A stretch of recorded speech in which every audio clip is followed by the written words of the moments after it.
এসো কোরআনের আঙিনা, এসো শান্তির মোহনা। আসসালামু আলাইকুম ওরহমতুল্লাহি ওয়াবারাকাতুহু। পবিত্র মাহে রমাদান চলতেছে, আমরা রোজা অবস্থায় রেকর্ড করতেছি। আল্লাহ সুবহানাহু ওয়া তাআলা যেন আমাদের এই কোরআনুল কারীমের প্রতি ভালোবাসা আমাদের সারা জীবন যতদিন বেঁচে আছে আল্লাহ তাআলা রেখে দেন। আর পবিত্র কোরআনুল কারীম কিয়ামতের ময়দানে উত্তম সুপারিশকারীর ভিতরে একটি। কোরআন মাজিদ প্রত্যেকেই সুপারিশ করবে, কারো পক্ষে কারো বিপক্ষে। কেন পড়তে পারি নাই আর কেন পড়তেছি, এই দুইটির জন্য সুপারিশ করবে। এজন্য কোরআনের সুপারিশ অনুমতি ছাড়া যাবে না জান্নাতে যাওয়া। তো আমরা চেষ্টা করব কোরআনের সাথে যত ভালো সম্পর্ক রাখতে। ইনশাল্লাহ কোরআন মাজিদ আমাদেরকে বিপদের সময় কিয়ামতের ময়দানে অবশ্যই আমাদেরকে সেই বিপদ থেকে উদ্ধার করার তার ক্ষমতা আছে, আমাদেরকে উদ্ধার করবেন। তো আল্লাহ তাআলা যেন আমাদেরকে এরকম একটা ব্যবস্থা করে দেন, আমিন।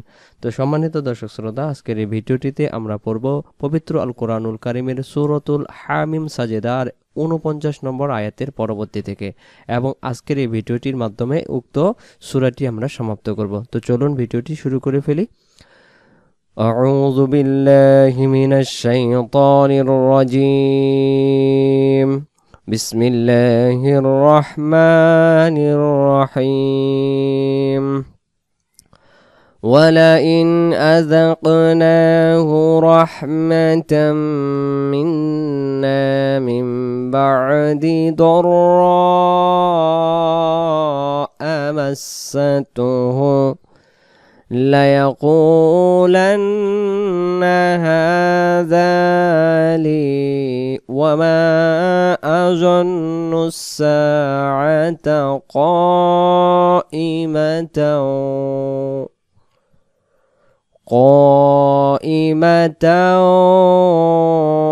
ولئن رجعت إلى ربي إن لي عنده للحسنى فلننبئن الذين كفروا بما عملوا ولنذيقنهم من عذاب غليظ। ভেঙে ভেঙে আমরা পড়ি ওয়ালাইন আযাকনাহু। খেয়াল রাখবেন, পড়ার জন্য চেষ্টা করবেন। ওয়ালাইন আযাকনাহু রাহমাতাম মিন্না মিন বা'দি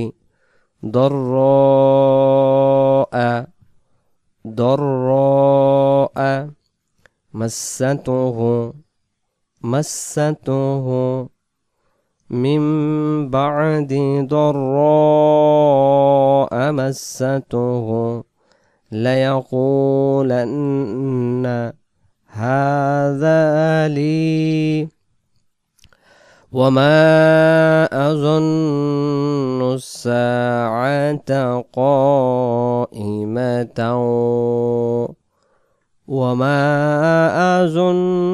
الساعة قائمة ولئن رجعت إلى ربي إن لي عنده للحسنى فلننبئن الذين كفروا بما عملوا ولنذيقنهم من عذاب غليظ وإذا أنعمنا على الإنسان أعرض وإذا أنعمنا على الإنسان أعرض ونأى بجانبه আ এগালিব, বি হারকাত, যা টান দেব, নিবি, ওয়ানা আবি জানিবি, ওয়ানা আবি জানিবি। আমরা শুরু থেকে পড়ি। وإذا أنعمنا على الإنسان أعرض ونأى بجانبه وإذا مسته الشر وإذا مسه الشر فذو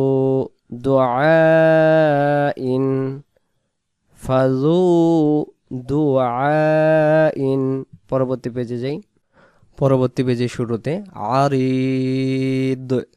আরিদ, মুখটা গোল হয়ে আসবে, আরিদ।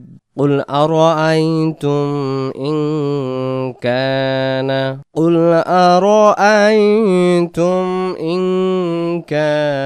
من عند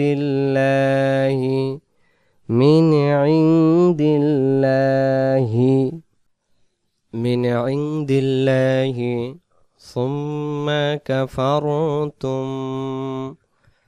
ثم كفرتم به من أضل ممن هو في شقاق بعيد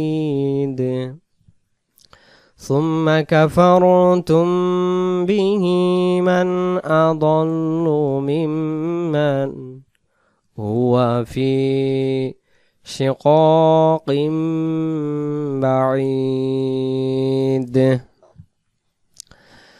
তারপরে সানুরিহিম আয়াতিনা ফিল আফাকি সানুরিহিম আয়াতিনা ফিল আফাকি وفي أنفسهم حتى يتبين لهم أنه الحق سنريهم آياتنا في الآفاق وفي أنفسهم حتى يتبين لهم أنه الحق أولم يكفي بربك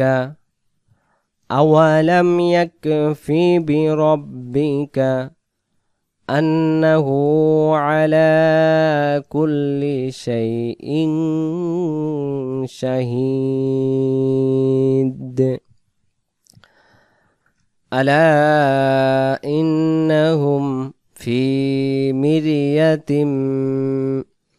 من لقائهم ربهم ألا إنهم في مرية من لقاء ربهم ألا إنه بكل شيء محيط ألا إنهم في مرية من لقاء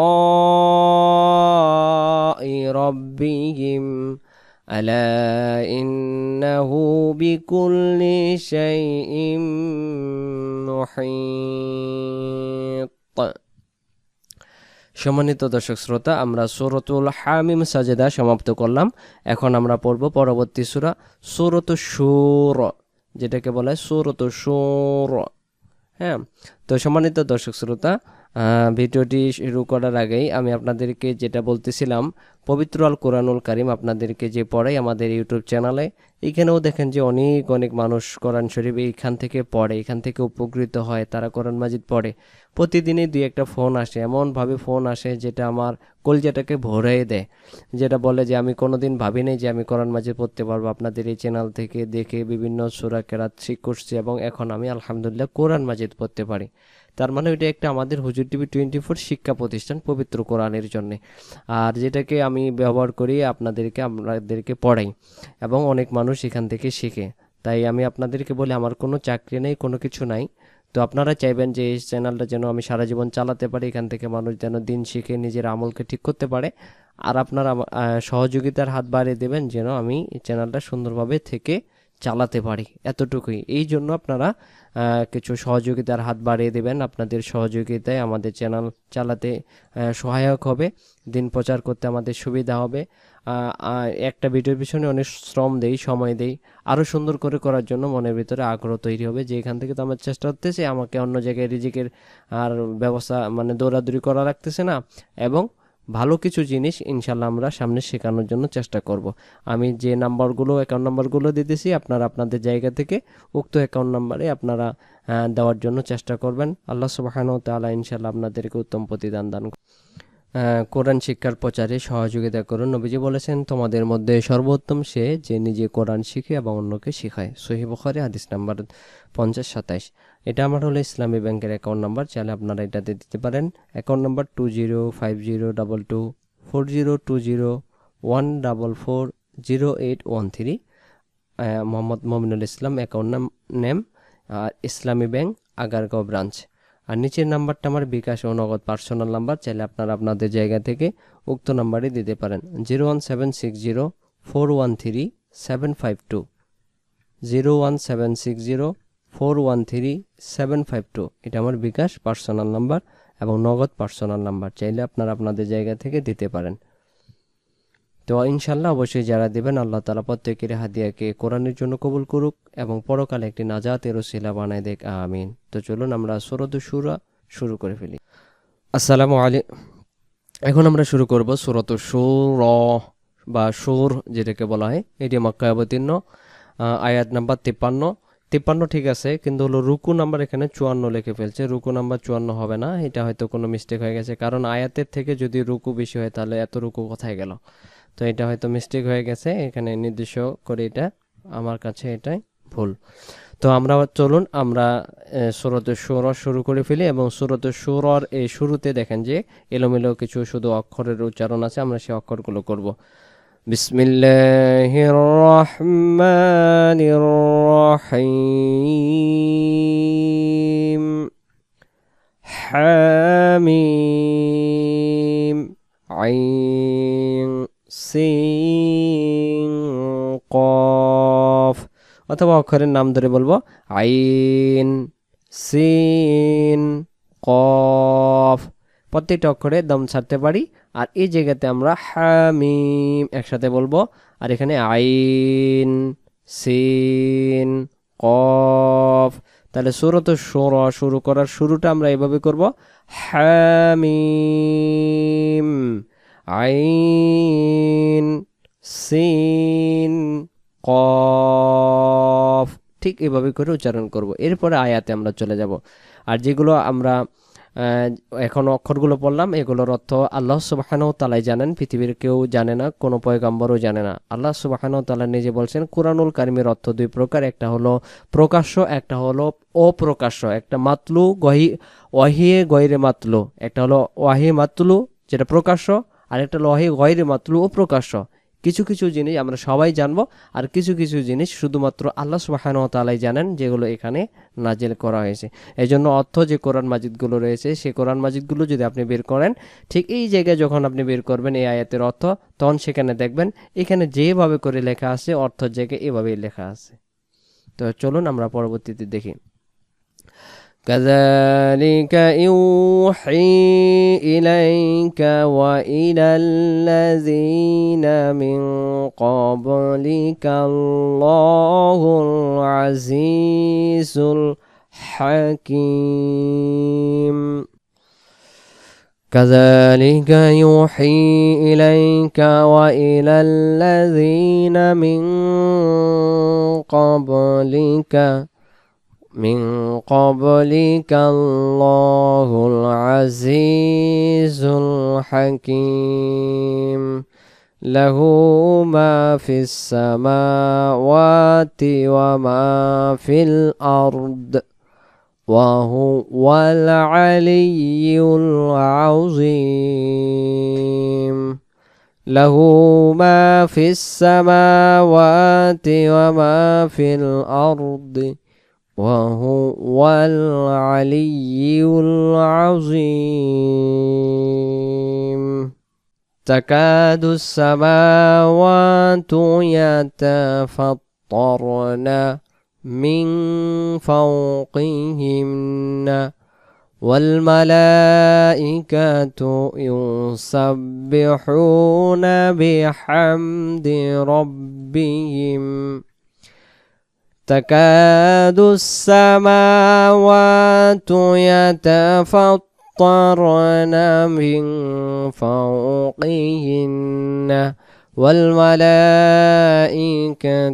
يسبحون بحمد ربهم আমরা আজকে এ পর্যন্তই পড়লাম সূরাতুল শুরা শুরু করলাম আর আমাদের এই কোরআন মাজিদের পেজ 724 আমরা সামনে যে পর্ব পড়ব সে পর্বতে আমরা 725 নম্বর পেজ থেকে শুরু করব আজকে আমরা এখানেই পড়া সমাপ্ত করলাম ভালো থাকবেন আসসালামু আলাইকুম ওয়া রাহমাতুল্লাহি ওয়া বারাকাতুহু